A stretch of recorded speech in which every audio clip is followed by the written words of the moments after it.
Hello friends, welcome to SD education. आज का topic है विशेषण। तो हम जानेंगे कि विशेषण क्या है, लेकिन विशेषण को जानने से पहले मैं आपसे एक प्रश्न पूछना चाहती हूँ कि कारक की संख्या कितनी होती है या विभक्तियों की संख्या कितनी होती है। इसका आंसर आप कमेंट बॉक्स में बताइएगा। तो चलिए हम शुरू करते हैं।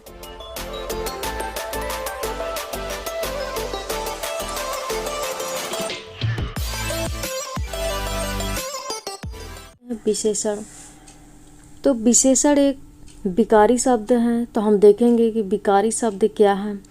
विकारी शब्द वे हैं जो लिंग, वचन, कारक, काल आदि के अनुसार अपना रूप परिवर्तन कर लेते हैं, उसे ही हम विकारी शब्द कहते हैं। तो विकारी शब्द के अंतर्गत 4 शब्द आते हैं। यह विकारी शब्द 4 प्रकार के होते हैं। तो पहला है संज्ञा, दूसरा है सर्वनाम, तीसरा है विशेषण और चौथा है क्रिया। तो हमने संज्ञा के बारे में जाना कि संज्ञा क्या है, किसे कहते हैं और संज्ञा के भेद कितने होते हैं। फिर इसके बाद हमने जाना कि सर्वनाम कितने होते हैं, सर्वनामों की संख्या कितनी है, सर्वनाम के भेद कितने हैं। फिर इसके बाद अब हम देख रहे हैं कि विशेषण क्या है। तो विशेषण संज्ञा या सर्वनाम की विशेषता बताने वाले शब्दों को विशेषण कहते हैं।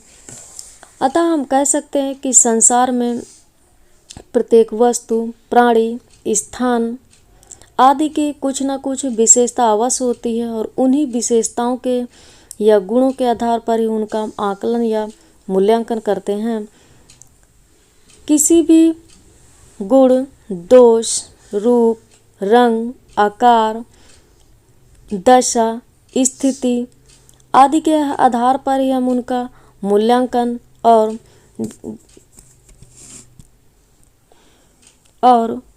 उनकी विशेषताओं के आधार पर ही उनके हम विशेषण को अभिव्यक्त करते हैं। तो अतः हम कह सकते हैं कि वे संज्ञा पद या सर्वनाम जिसकी विशेषता बताई जाती है उसे ही हम विशेषण कहते हैं। जैसे छोटा, मोटा, ईमानदार, 8, 10, थोड़ा, बहुत, कुछ, मीटर आदि सारे शब्द विशेषण शब्द के अंतर्गत आते हैं। तो हम एक उदाहरण के माध्यम से देखेंगे। जैसे राम सुंदर है, राम सुंदर लड़का है। तो राम यहाँ पर एक सब्जेक्ट या कर्ता है, या हम इसी को विशेष कह सकते हैं। और सुंदर यहाँ पर कि राम कैसा है, तो राम सुंदर है। अगर विशेषण शब्दों को जानने के लिए हम कैसा, कैसी आदि प्रश्न करें तो हमें उत्तर मिल जाता है कि यानी विशेषण की बात की जा रही है। तो राम कैसा है, राम सुंदर है। तो सुंदर इसकी क्या है, एक विशेषता है। राम सुंदर लड़का है, तो राम सुंदर लड़का है। तो राम के बारे में बताया जा रहा है कि राम कैसा लड़का है, तो राम सुंदर लड़का है। तो सुंदर यहाँ पर विशेषता है और लड़का यहाँ पर विशेष है।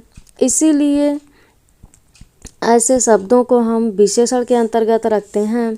तो यहाँ पर सुंदर एक विशेषण है। तब हम देखेंगे कि विशेषण के अंग कितने होते हैं। विशेषण के अंग, तो विशेषण के 2 अंग माने जाते हैं। पहला है विशेष विशेषण और दूसरा है विधेय विशेषण। तो हम जानेंगे कि पहला है विशेष और दूसरा है विशेषण। तो हम जानेंगे कि विशेष क्या होता है और विशेषण क्या होता है। तो विशेष वे शब्द जो संज्ञा या सर्वनाम होते हैं या किसी का नाम होता है उसे ही हम विशेष कहते हैं। और विशेषण वे होते हैं जो संज्ञा या सर्वनाम की अथवा विशेष की विशेषता बतलाएं, उसे ही हम विशेषण कहते हैं। जैसे एक उदाहरण के माध्यम से हम देखेंगे। राधा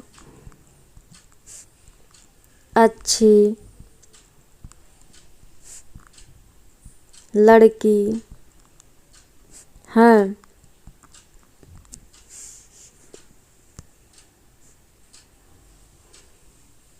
मोहन क्रिकेट अच्छा खेलता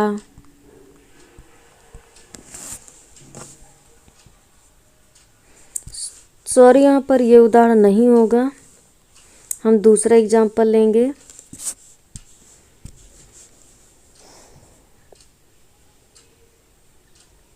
मोनिका ईमानदार है।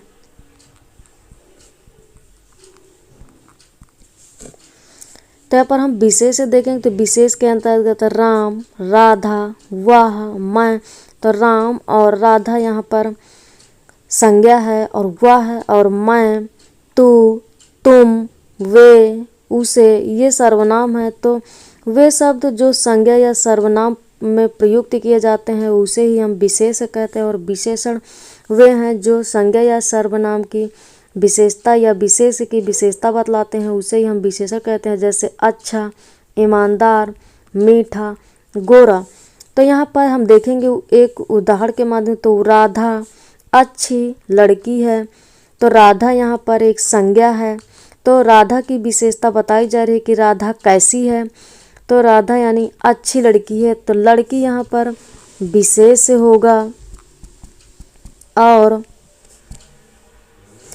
अच्छी यहाँ पर उसकी विशेषता बताई जा रही है कि राधा कैसी है। तो यहाँ पर यह विशेषण होगा। और मोनिका ईमानदार है।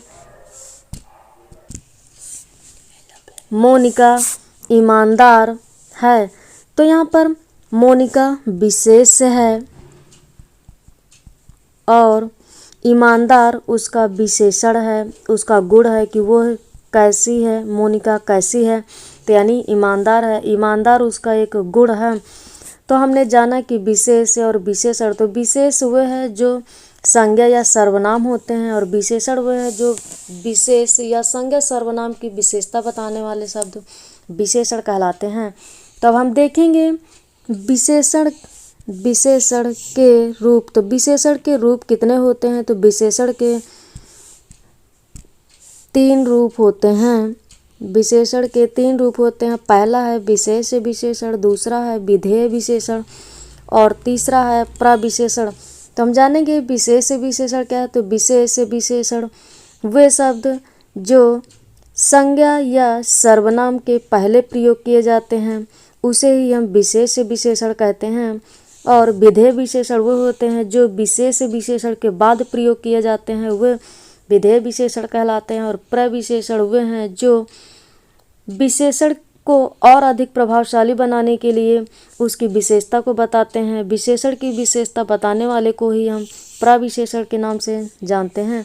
तब हम देखेंगे विशेष विशेषण, लेकिन इससे पहले हम ये भी देखेंगे कि विशेषण विशेष के पहले भी प्रयोग किए जाते हैं और विशेषण विशेष के बाद भी प्रयोग किए जाते हैं। तो हम एक उदाहरण के माध्यम से देखेंगे कि विशेष विशेषण के पहले कैसे प्रयोग किए जाते हैं। जैसे तो हम देखेंगे कि विशेषण पहले आता है विशेष के। तो उदाहरण थोड़ा, जल, लाओ, और दूसरा है यह, रास्ता, लंबा है। तो यहाँ पर थोड़ा, जल, तो जल एक नाम है और जल के पहले जो प्रयोग किया गया है उसे ही हम विशेष कहते हैं। तो इसके विशेषण के पहले विशेष के पहले जो शब्द आया उसे हम विशेष कहते। तो विशेष के पहले विशेषण का प्रयोग और विशेष के बाद विशेषण का प्रयोग। तो यह रास्ता यानी रास्ता विशेष है, और इसके बाद प्रयोग किया गया लंबा शब्द, तो लंबा एक इसका विशेषण है कि ये रास्ता कैसा है, तो रास्ता लंबा है। तो ये विशेष के बाद प्रयोग किए जाने वाला विशेषण। तो अतः हम कह सकते हैं कि विशेषण का प्रयोग हम विशेष के पहले भी किया जाता है और विशेष के बाद भी प्रयोग किया जाता है। तो चलिए हम देखते हैं यहाँ पर विशेषण विशेष से विशेषण। तो विशेष विशेषण वे होते हैं जो संज्ञा या सर्वनाम शब्द के पहले प्रयोग किए जाते हैं, उसे ही हम विशेष विशेषण कहते हैं। जैसे लाल घोड़ा दौड़ रहा है, तो घोड़ा कैसा है, लाल है और क्या कर रहा है, दौड़ रहा है। राम अच्छा लड़का है, तो राम कैसा लड़का है, अच्छा लड़का है। तो हम यहाँ पे देखेंगे कि घोड़ा एक विशेष है और लाल क्या है, उसका विशेषण है कि घोड़ा कैसा है, तो लाल है। और राम अच्छा लड़का है, तो लड़का यहाँ पर विशेष है और अच्छा उसका गुण है कि वो कैसा है राम, तो अच्छा लड़का है, तो अच्छा यहाँ पर विशेषण है। इसीलिए वे शब्द जो संज्ञा या सर्वनाम के पहले प्रयोग किए जाते हैं उसे ही हम विशेष विशेषण कहते हैं। अब हम दूसरा देखेंगे विधेय विशेषण। तो विधेय विशेषण वे विशेषण जो विशेष विशेषण के बाद प्रयोग किए जाते हैं उसे ही हम विधेय विशेषण कहते हैं। जैसे मेरी गाय काली है, तो गाय कैसी है, गाय कैसी है, काली है, तो काला यहाँ पर विशेषण है और गाय यहाँ पर विशेष है। अतः हम कह सकते हैं कि वे शब्द जो या संज्ञा या सर्वनाम जो विशेष विशेषण के बाद प्रयोग किए जाते हैं उसे ही हम विधेय विशेषण कहते हैं। तो ये विधेय विशेषण कहलाएंगे। काली और वह लड़का ईमानदार है, तो लड़का यहाँ पर विशेष है और ईमानदार एक विधेय विशेषण है, क्योंकि ये विशेष के बाद प्रयोग किया गया है, इसीलिए ही इसे हम विधेय विशेषण के नाम से जानते हैं। और नेक्स्ट देखेंगे हम प्रविशेषण। प्रविशेषण तब हम देखेंगे प्रविशेषण क्या है। तो प्रविशेषण वे शब्द जो विशेषण की विशेषता बतलाते हैं या विशेषण को और अधिक प्रभावशाली बनाने के लिए प्रयोग किए जाते हैं उसे ही हम प्रविशेषण कहते हैं। जैसे यहाँ पर उदाहरण गलत हो गए हैं, तो यहाँ पर हम देखेंगे राम बहुत तेज लड़का है, राधा बहुत अच्छी लड़की है।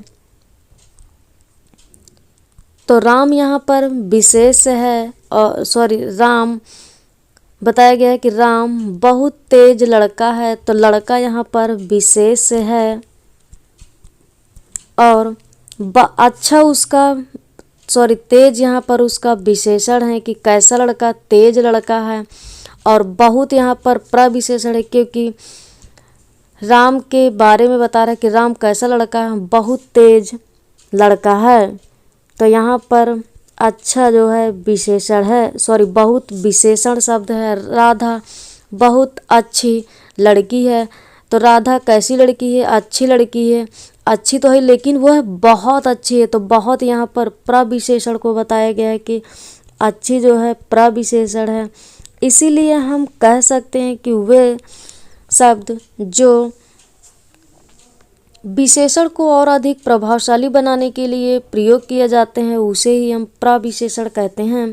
तब हम नेक्स्ट देखेंगे विशेषण के भेद कितने होते हैं। तो विशेषण के 4 भेद माने गए हैं। तो पहला है गुणवाचक विशेषण, दूसरा है सार्वनामिक विशेषण और तीसरा है परिमाणवाचक विशेषण और चौथा है संख्यावाची विशेषण। तब हम जानेंगे कि गुणवाचक विशेषण किसे कहते हैं और गुणवाचक विशेषण के अंतर्गत किन किन शब्दों को रखा गया है। तो गुणवाचक विशेषण जिन विशेषण पदों से संज्ञा या सर्वनाम के रूप, रंग, आकार, गुण, दोष अवस्था या परिस्थिति आदि की विशेषता को व्यक्त करने वाले पद गुणवाचक विशेषण कहते हैं। अतः हम कह सकते हैं कि वे शब्द या वे वस्तु, व्यक्ति, स्थान का कोई न कोई रूप, रंग, आकार, उसके गुण, दोष, स्थिति आदि को व्यक्त करने वाले शब्द ही गुणवाचक विशेषण कहलाते हैं। जैसे अच्छा, बुरा, मीठा, तीखा, सज्जन, दुबला, पतला, मोटा, ठंडा, अमीर, गरीब, चंचल, ऊंचा, नीचा, काला, गोरा आदि सारे शब्द गुणवाचक विशेषण के अंतर्गत आते हैं। अतः हम इनको ये भी कह सकते हैं कि सार्वनामिक विशेषण, परिमाणवाचक विशेषण और संख्यावाची विशेषण को छोड़कर जितने भी सारे शब्द प्रयोग किए जाते हैं वे सारे शब्द गुणवाचक विशेषण के अंतर्गत आते हैं। तो हम एक उदाहरण के माध्यम से देखेंगे। वह अच्छा लड़का है, राम को मीठा पसंद है, तो वह एक सर्वनाम है और अच्छा उसका गुण है और लड़का यहाँ पर विशेष है। तो वह लड़का कैसा है? अच्छा लड़का है, तो अच्छा उसका गुण है। राम को मीठा पसंद, तो राम को क्या पसंद है यानी मीठा, तो मीठा उसका क्या है? गुण, क्योंकि उसको मीठा पसंद है। इसीलिए इन शब्दों को हम गुणवाचक विशेषण के अंतर्गत रखते हैं। तो हम नेक्स्ट देखेंगे सार्वनामिक विशेषण क्या है। ऐसे सर्वनाम जो संज्ञा शब्दों की विशेषता को प्रकट करते हैं तो उसे ही हम सार्वनामिक विशेषण कहते हैं। या वे शब्द जो संज्ञा शब्द प्रयोग किए जाते हैं, संज्ञा या सर्वनाम शब्द प्रयोग किए जाते हैं लेकिन स्वयं सर्वनाम से ही बने होते हैं, इसीलिए हम उन्हें सार्वनामिक विशेषण कहते हैं। संज्ञा के पहले प्रयुक्त होने वाला सर्वनाम सार्वनामिक विशेषण कहलाता है। अतः हम कह सकते हैं कि जो शब्द संज्ञा के पहले प्रयोग किया जाता है या संज्ञा के स्थान पर प्रयोग किया जाता है उसे ही हम सार्वनामिक विशेषण के अंतर्गत रखते हैं। और सार्वनामिक विशेषण को हम अन्य नाम से जानते हैं, हम सांकेतिक विशेषण के नाम से जानते हैं। एक उदाहरण के माध्यम से देखेंगे। तुम्हारा पेन खो गया है, तो पेन यहाँ पर एक विशेष है और जो विशेष के पहले प्रयोग किए जाने वाला सर्वनाम है उसे ही हम सार्वनामिक विशेषण कहते हैं। तो तुम्हारा यहाँ पर सार्वनामिक विशेषण है।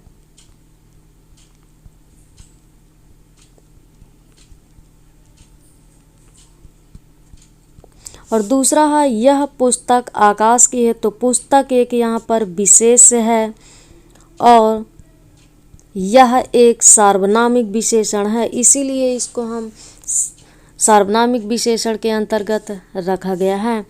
तब हम देखेंगे कि सार्वनामिक विशेषण के भेद कितने होते हैं। तो सार्वनामिक विशेषण के दो भेद माने गए हैं।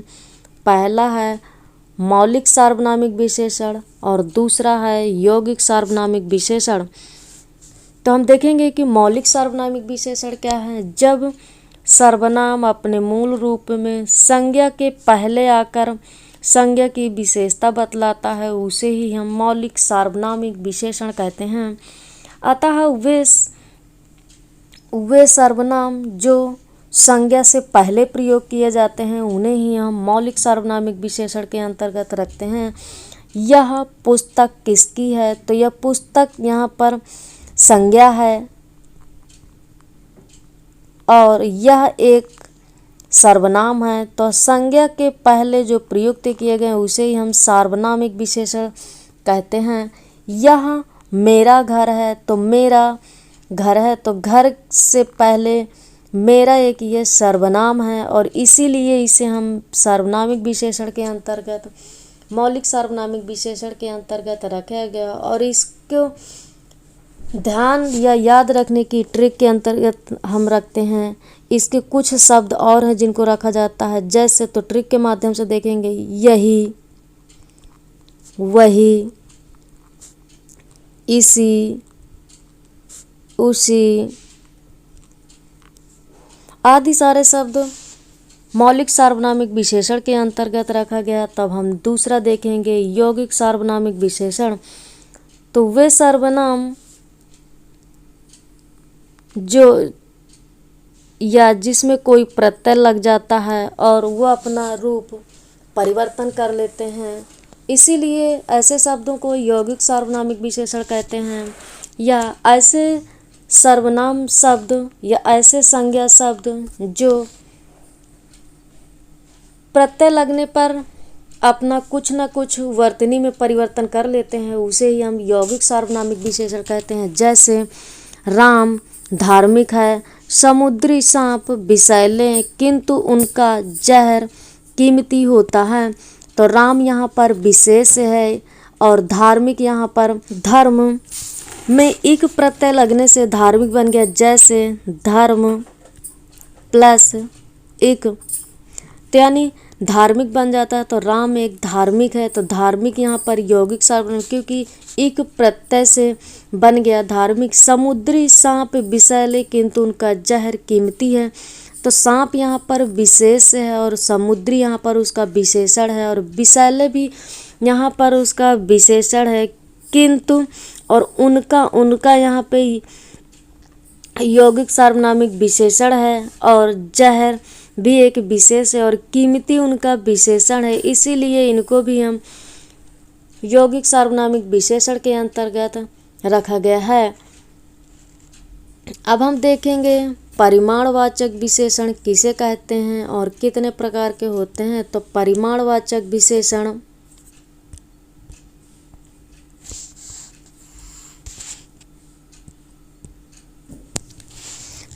परिमाणवाचक विशेषण जिस संज्ञा पद से नाप तौल या मात्रा की विशेषता का पता चले उसे ही हम परिमाणवाचक विशेषण कहते हैं।